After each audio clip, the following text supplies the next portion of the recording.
right, so this next chapter is called Transcendentals or Transcendental Functions because what we have focused on so far is mostly polynomials and trig. There are other functions though, e to the x, natural log of x, arcsine, arctan, and there are others, but those are the kind of main ones. So that's what chapter 5 is about. Last semester, I actually already taught this lesson that I'm going to go over today. We need to review this stuff, and I'm really going to teach it as if you never learned it, okay? Because it's been a while, so even if you did learn it, it's not super fresh in your mind. You should, though, from previous classes, be able to look at something like this and at least like have an idea of what the graph looks like. Okay, so this is what I mean. If here's an x and a y-axis, what does e to the x look like? It's exponential growth. So it looks like this. This goes back to parent functions. Okay, e is about 2.7, and so e to the x is an exponential growth function. Okay? So when we're trying to do domain, you can now that you see the graph, hopefully domain and range are a little bit easier. You can think about this graph goes forever left, forever right, so what's the domain? All real numbers. Why does this matter for calculus? Well, later on when we apply this, we need to be, we need to know about when things are undefined. And e to the x is not undefined. Okay? You can plug anything you want in for x and you can take e to that power. Okay, for range, this has to do with output. So we could think of it as far as bottom to top, or we could think about it as what is going to be the output of e to the x. So what do you guys think? These y values on this graph, they're all positive. Okay, I want everybody to hear this. E to the x is always positive. You can plug any number you want in for x, but the result is always positive. And that tells us what the range is. Okay, the range is going to be all the numbers that are greater than 0. Do you see that on the graph here? And I'm going to actually draw the asymptote here to help out with that a little bit.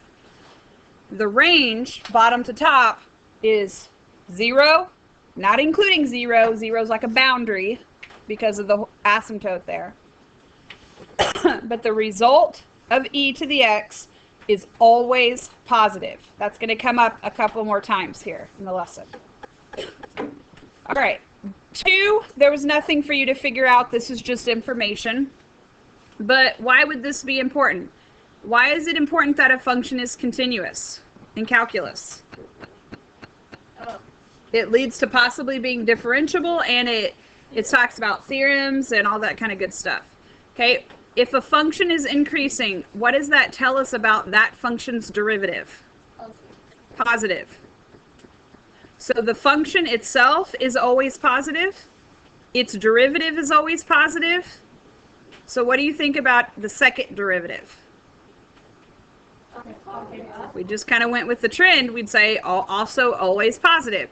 So we have concave up. When the second derivative is positive, the graph is concave up. The 1-to-1, I don't really want to spend much time on this, but all that means is that, like how this is a function, because it passes the vertical line test, it would also pass the horizontal line test, meaning this thing's inverse is a function. We're not really going to deal much with that anymore, so we're going to move on from there. Okay, let's talk about what this means. So I know it's been a while since we've talked about limits, so let's break it down to the components. What does this x arrow negative infinity mean?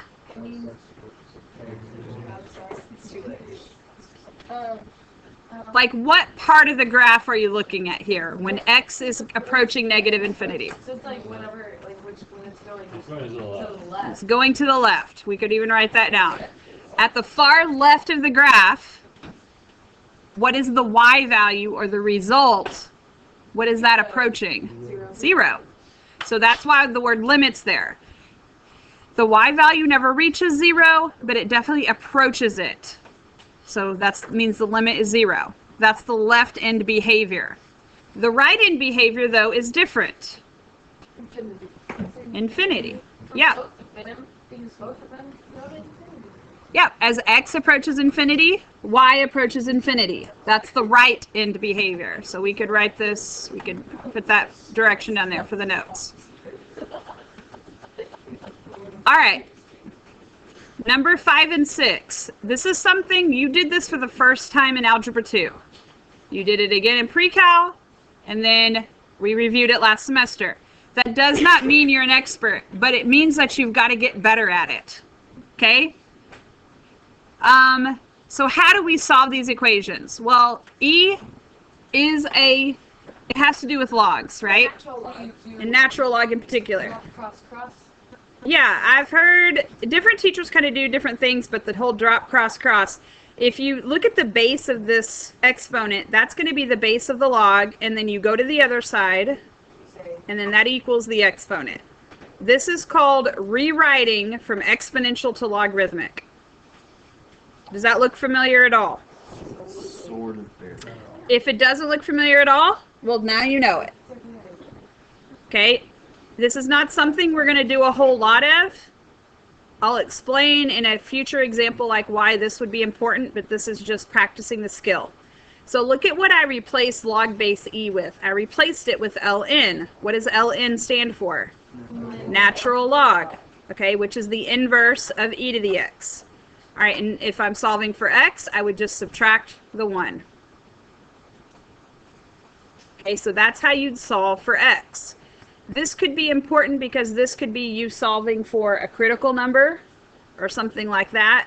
It could be, you could need to use this. Yeah. Can't you also just go up to the function and write ln on each side? And Yes.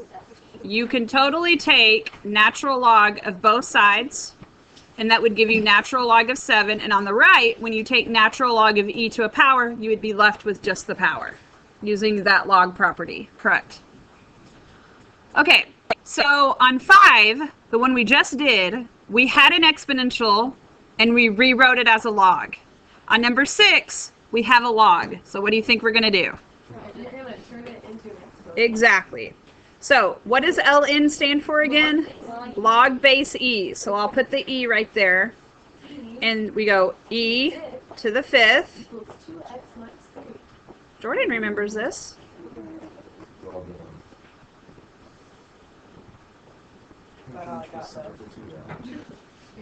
So remember, we're trying to get x by itself. So what would be the next step? Add 3. So I'm going to move put the 2x on the left. And so then x would be e to the 5th plus 3 all over 2, which is super ugly, but it's the answer. Really, the problems we're going to be solving are going to be easier than these. All right, but I wanted to kind of, these two examples review all the different types of things. If you put 2x to the other side, why is it? I didn't really, here's what I did. I added 3, but then I said I want to write 2x on the left instead of the right. It'd be the same, right? So it's all about just getting x by itself, and there are other orders we could have done this in that would also be good. No simplifying. All right. Everything we talked about falls under pre-calculus. Okay? What we're about to do falls under calculus. For whatever reason today, everybody has kind of had this attitude like, how am I expected to remember anything from last semester? You are not expected to remember everything that you've ever learned, but it should look familiar and you've got to get better at it. The first time you learn something, you're not an expert. The second time, you get better, and then eventually you can become an expert, right? So, we have already done this derivative. I want to show you again, like as if you didn't know, like why this rule works out the way it does. So let me go back here just a second.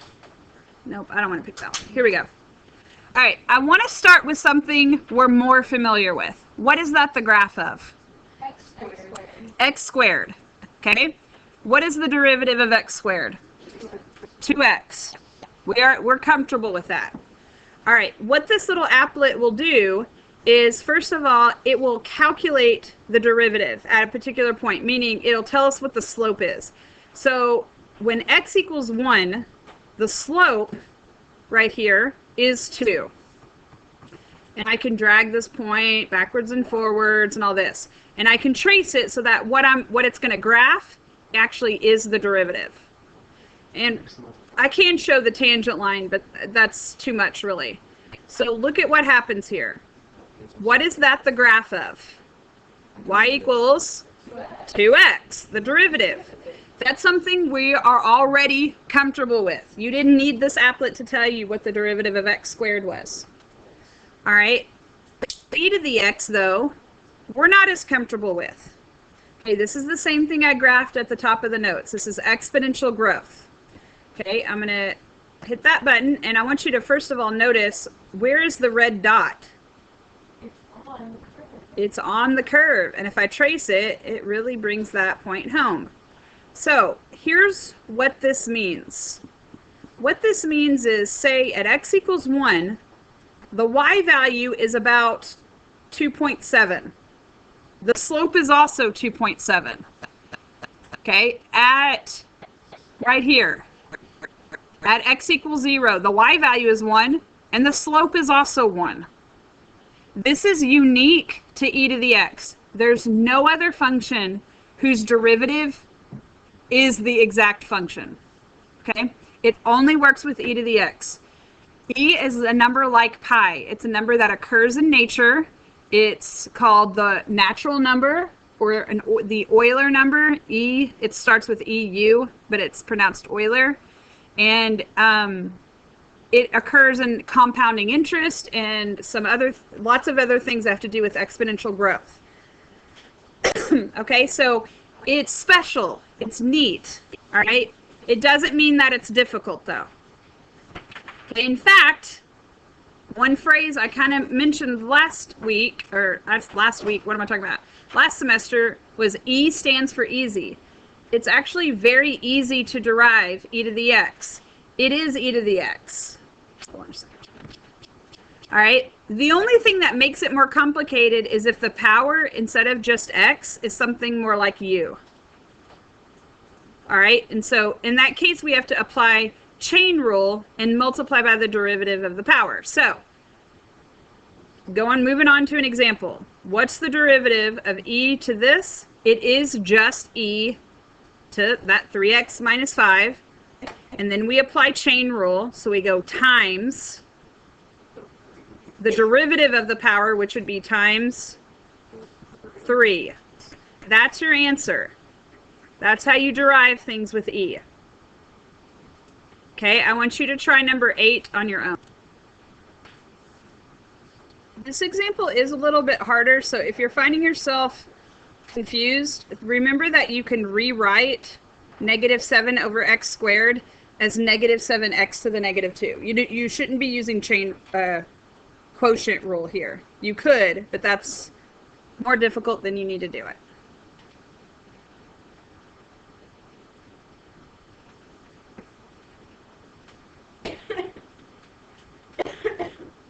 So E is for easy. You rewrite it and you multiply by the derivative of the power. So what was the derivative of the power here? 14x. So are we deriving or integrating here? Deriving, so we subtract 1 from the power. For a time, okay, for a time, you're going to get frustrated with bouncing back and forth between deriving and integrating. It will get better, but all last semester we focused on deriving. The last few weeks we focused on integrating. We're now going to be doing both on a regular basis. It will be frustrating in the beginning, and it will be okay. I have a trick. Okay? What's your trick? So, like, if you look on the snow cone thing, when you derive, you're, like, going down, so it's, like, subtract, and then when you're integrating, you're, like, going up, so you're, like, adding. Yeah, like using the snow cone arrows to help us know which way the power goes. I like that. If this was multiple choice, probably the answer would look a little bit different. Okay, so can anybody tell me one way, probably, if someone were to simplify something they would do? Maybe with the 14. They'd probably put the 14 in front. They'd probably rewrite this as negative 7 over x squared. And then what would happen to the x to the negative 3? It's not wrong the way it is, but typically when you see simplified answers, it would be over x cubed. This is not something you have to be able to write. You just have to be able to pick out which answer is equivalent to your answer. This is all, what we're doing right now is all non-calculator stuff. If you used a calculator, the answer would look like this. Your calculator simplifies the answers. When you look in the back of the book to check your answers, the answers will be simplified. So it's important to know how to simplify, but you don't really have to do that. Okay, number 9. So it says find the relative extrema. I haven't done this in a while. Okay, but that doesn't mean it's like, I forgot how to do that, I can't do this. That's not the deal. Let's think about what this means. Okay, down here, I'm going to just draw a random graph. Okay. What is the deal with the relative extrema, these points right here, relative maxes and mins, what are their slopes? 0 or undefined at a cusp. So what I need to do is I need to find the derivative, and then I need to figure out where that derivative is undefined or equal to 0. So first thing, I just need to find the derivative. Okay? I have here an x times an e to the x. I have a function of x times another function of x. I need to use product rule here, and you can definitely put in parentheses if you think that helps you. So remember with product rule, we take derivative of the first thing. In this case, that would be a 1. And we go times the second thing. Plus for product rule. The first thing, which was an x, times the derivative of the second thing. And we, yep, still e to the x. Okay, so that's the derivative using product rule. Let's let that sink in for a second.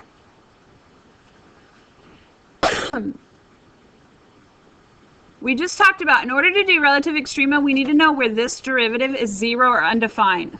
Let's do undefined first. Let me remind you really quick, without giving you motion sickness, that the domain of e to the x is all real numbers. It's never undefined.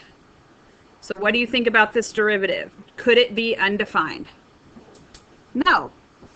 The only thing we really have to worry about so far is dividing by 0 and square rooting in negatives and squaring negative. And tomorrow we're going to talk about natural log. Okay, but this is never undefined. So we get to go straight into the 0 thing.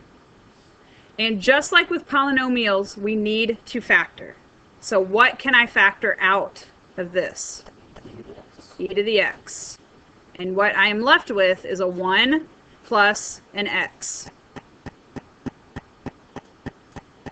The reason we factor like this is so, and set it equal to 0, then I can set each individual factor equal to 0.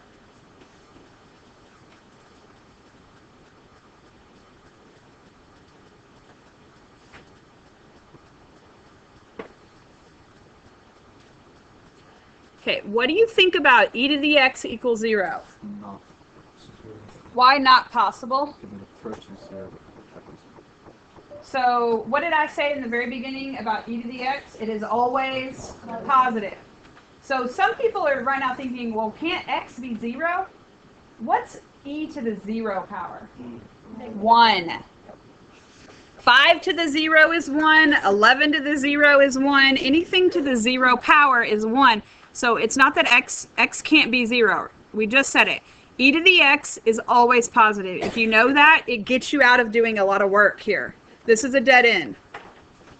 There's no value of x that makes that statement. Okay, what is x equal over here? -1. What do we call these numbers? Critical numbers. Good. It's been a while since we've talked about that. We're reviewing a lot here. So critical numbers. A critical number is where the derivative equals 0 or is undefined. It is a possibility for a relative max or min. Does anybody remember how we figure out which one it is? Yep, so we make basically a number line, and then we put all of our critical numbers in order. There's only one, so I'll put them right there. You're thinking if you're thinking endpoint and t-chart, you're thinking of absolute max and min. Yeah. Okay. So this is where we have f prime and f. In other words, what I want to do is figure out if f prime is positive or negative in this area, in this part, and that will tell me then if f is increasing or decreasing.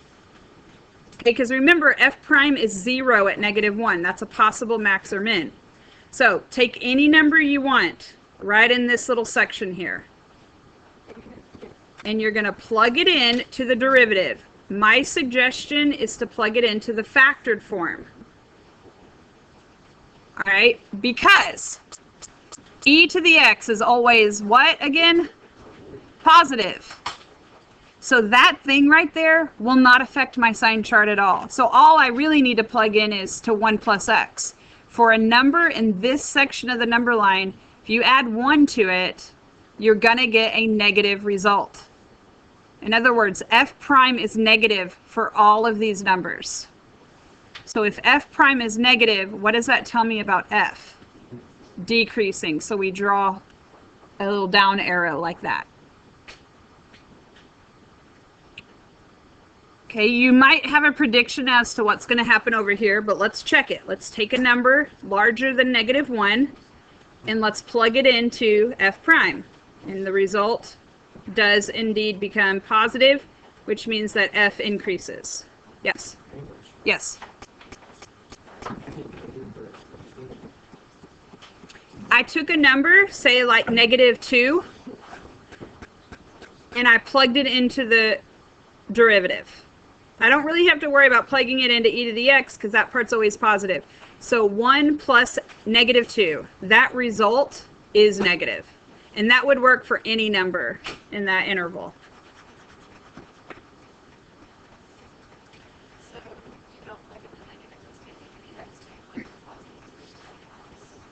It's not that I'm not plugging it into e to the x, it's that e to anything, that thing is always positive. So why crunch the numbers? Because you're always going to get the same result. Yes. Yeah. Because trying to figure out what e to something is kind of complicated. All right. The only thing they asked us for on this problem was extrema. All right. They didn't ask us about increasing and decreasing, although that tells us then what's happening right there at x equals -1. We have a relative min. That is happening at x equals -1.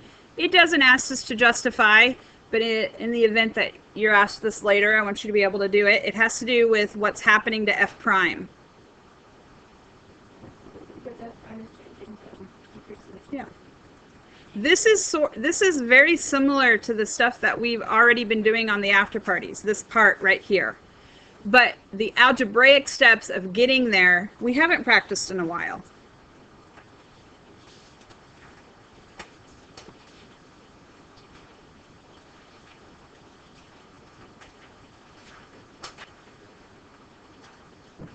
Okay, so that's how you find relative extrema. What if they asked for points of inflection or concavity? What would you need to do then? Yeah, so from f prime, we'd have to take the derivative, find f double prime, and figure out all this stuff again. Mm-hmm. If f and f prime are the same, when you're doing like So the question is, I'm just going to pose this to everybody. If we're just dealing with just e to the x, nothing else, and f prime is e to the x, what is f double prime? What do you guys think? E to the x. What's f triple prime? E to the x. And so on forever. Now that definitely changes when you have like x times e to the x. But yeah. So it's not only that the point has its slope and y value are the same, but even the concavity is the same as those two. It's kind of weird. And that only happens with e. Okay, let's look at number 10. Number 10 is a word problem, but it's, I think, a little bit easier than what we were doing on the front, mostly because we get to use a calculator here. All right, so if you don't have your calculator out, you can go ahead and get it out. Right. Okay, so it says for 1970 to 1990, the number of medical doctors in the United States can be modeled by this formula right here, where t equals 0 is 1970. At what rate? They are asking us not for the number of doctors, not for the year, but at what rate was the number of doctors changing in 1988? So as soon as you see that word rate, you should be thinking rate of change. If I can take a derivative, I'm going to take a derivative. If I can't, I'm going to do average rate of change. So I need to figure out the derivative. I need to figure out y prime. And then I need to do that for specifically 1988. So what does t equal in 1988? So t equals 0 is 1970, 18. So then I need to do y prime of 18. You could set this up by hand. You would have to use a calculator, though, to crunch the numbers. Move this over here. All right, so I'm going to turn my calculator on, and I am going to go ahead and clear the variables just in case I need, I have something stored and I don't want that.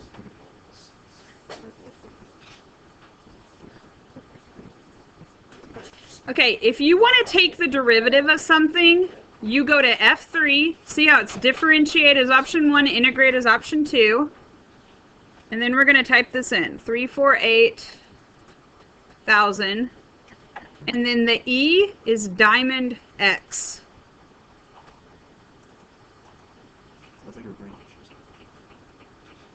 Yeah. And I'm going to use X. You could use T here if you wanted. And if all I wanted to do was find the derivative function, I would just do comma X, close the parentheses, and I would be done with that. Okay, notice that it kind of changes. It's not like, it doesn't look exactly like what you think it would if we had done this by hand, because they've simplified and kind of changed the E, but we can rely on our calculator to take the derivative correctly. Just make sure you typed it in correctly. All right, then I want to type in 18, and I want to store that in for X. So 18 store, which is right above the on key, in for X. There are other ways to do this. Some of you have figured them out. Do whatever you want, but I like this because it translates to other problems easily. Okay, once you've stored 18 in for X, you can either highlight your answer, or you can even just go up there and highlight the problem. And when you press enter, it does this. So we could have actually stored 18 for X before we even did the problem. I just wanted to kind of show you what would happen without a number stored in. All right, that's your answer. This is the exact same thing I would get if I had derived by hand, plugged 18 in for T, and then crunched the numbers out. Okay.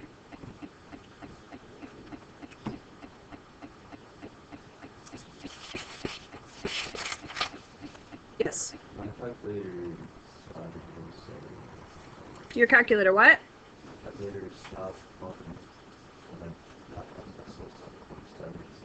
Okay, if your decimals are not going out this far, go to mode, And down here where it says display digits float, does yours say float and then a digit after that? Float 4 or something? Yeah, change it to where it just says float. And then save that. That'll give you all the decimals you need. Now when we write this, we are going to write it as a decimal, and we do have to round. So how many places do I need to go out to? 3, always 3. If you don't write this 4, you have it wrong, according to the AP graders. Don't miss that point for that reason. Okay, the next thing we got to do is figure out what the units are. Remember, we're doing a rate, so it's going to be something per something and probably something per time. So what do we think? Doctors per year.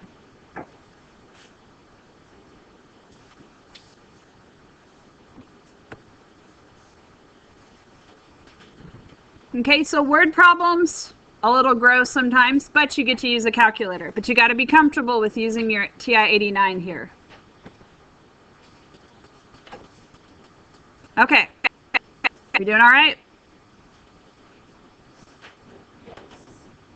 Let's just fake it until we make it. Are we doing all right? Yeah. Okay, let's keep going then. I'm just kidding. I don't want you to fake it. But. All right, so looking at number 11, this says use implicit differentiation. Implicit means it's not in y equals all the y's and x's are mixed up. So I'm going to, again, we have done this before, but it's been a while. I'm going to go over it as if I went over it for the first time. The first thing you have to do is take the derivative with respect to x of every term. Okay, looking at this first term, that means I need to use product rule. We did this on the front. So x is your first thing and e to the y is your second thing. So you start by taking the derivative of the x, which is a 1. And you multiply it by the second thing, which is e to the y. We add with product rule. And then you flip-flop. Now we just write the first thing and we take derivative of the second thing. So this is the stuff that we're really, reviewing today, is how do you take derivative of e to the y?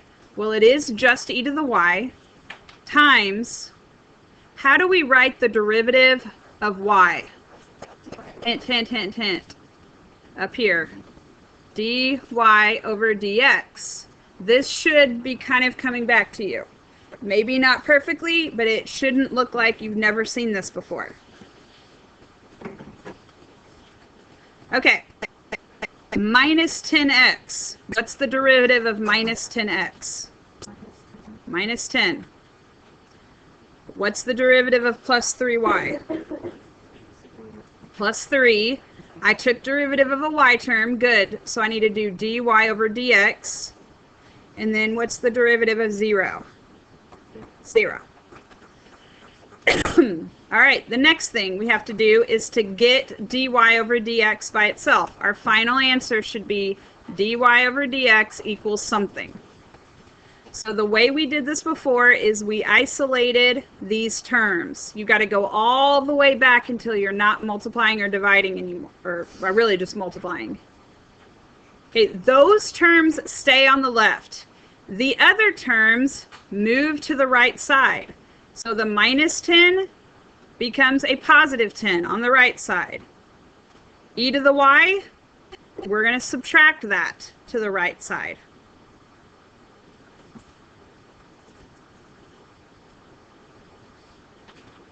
Now, out of these two terms, I have two dy over dx's. I need a single dy over dx. So give me a word here that tells us what to do.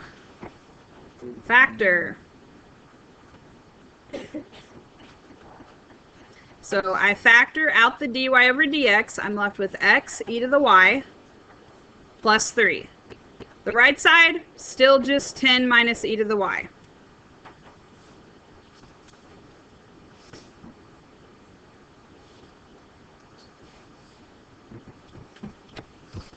Okay, does anybody remember the last step to get dy over dx? Divide. So I have 10 minus e to the y and divided by x e to the y plus 3. That's how you do implicit differentiation. In particular, in this problem, we had some e's in there. Or I guess just one e. That looks like a 4, but it is a y. Okay, that's how you do implicit differentiation. This is what you need to do when you're not able to get y by itself. 12 we're going to skip for now. We'll do that another day as a warm-up, probably Friday. I'm not going to scroll past all of it, but enough to see the next part. Okay, I want you to read the directions and think about overall what's your strategy going to be on 13. Just think about it, write down something if it comes to you.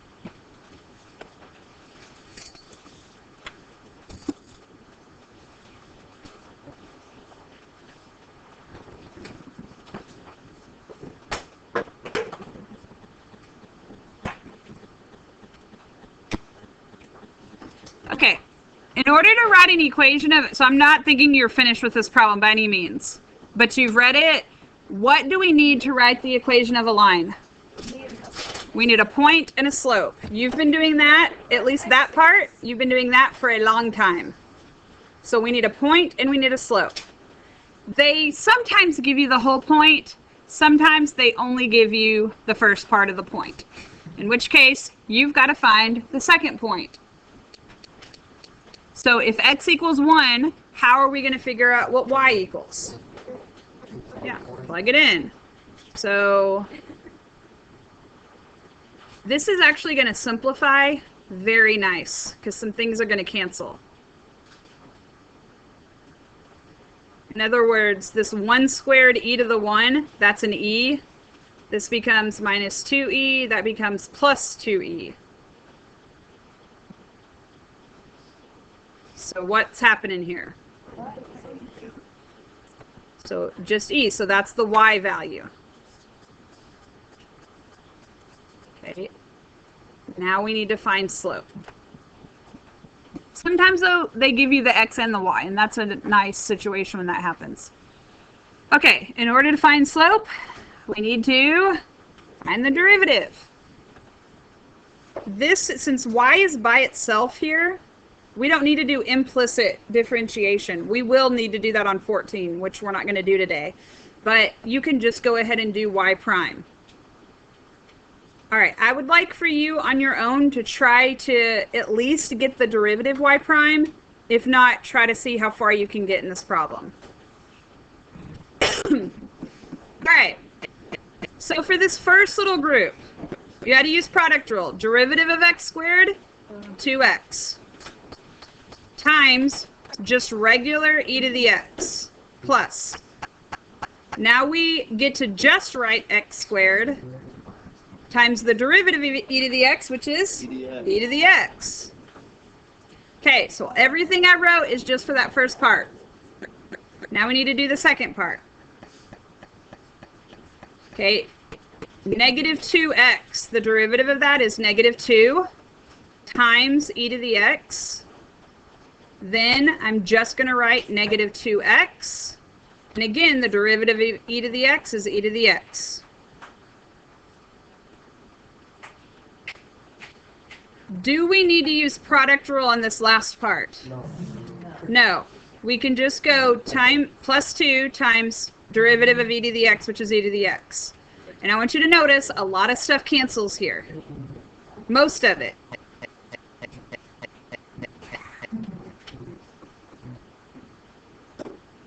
Okay, so we're only left with this. That's the derivative. That's y prime. So what is our slope? We got to plug in x equals 1 to actually figure out the slope.